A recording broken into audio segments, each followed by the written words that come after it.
Welcome to Alpine Daily for a Friday. The political cycle continues to move forward as we get closer and closer to Election Day.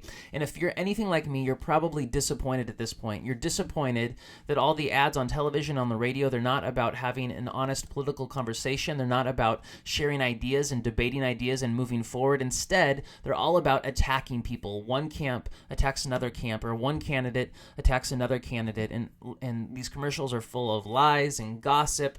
And they're not really helping anyone. They're certainly not helping the people who need help from our government and the people who the government is here to serve. And I've been thinking a lot this political season about what the Bible has to say about government and politics, because the Bible has to say a lot.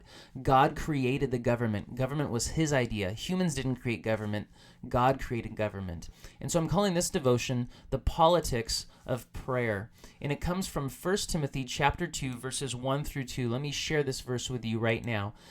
The Apostle Paul says, "I urge then, first of all, that petitions, prayers, intercession, and thanksgiving be made for all people, for kings and all those in authority, that we may live peaceful and quiet lives in all godliness and holiness."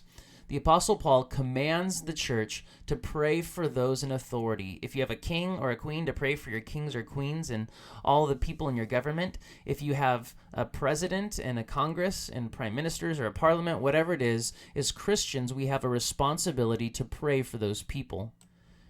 This was a pretty shocking thing for Paul to say, because when Paul was writing this guy was in charge of Rome. His name was Nero. This isn't an actual picture, just a statue, as you can tell. But Nero was not a fan of Christians. In fact, he killed many Christians, and he would kill Peter as well as Paul. And yet Paul commands us to pray for people like Nero, to pray for those who are in authority. It doesn't matter if we agree with them. It doesn't matter if we want to actively campaign to get them out of office.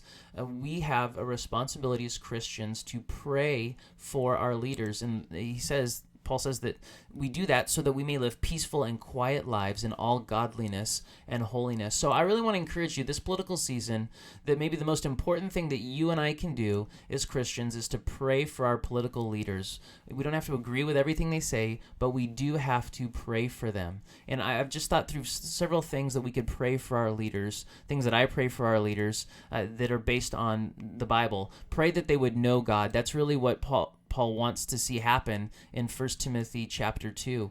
God wants all people to come to faith in him, particularly government leaders. And so pray that the leaders of our nation, congressmen, the highest levels of government, whomever, that every one of them would put their faith in Jesus. Pray that they would uphold God's justice. This is an important role that politicians have, a God-ordained role to uphold God's justice, and pray that our government would do that and would uphold God's justice within our borders and as we have opportunity throughout the world. And pray that they would defend the oppressed.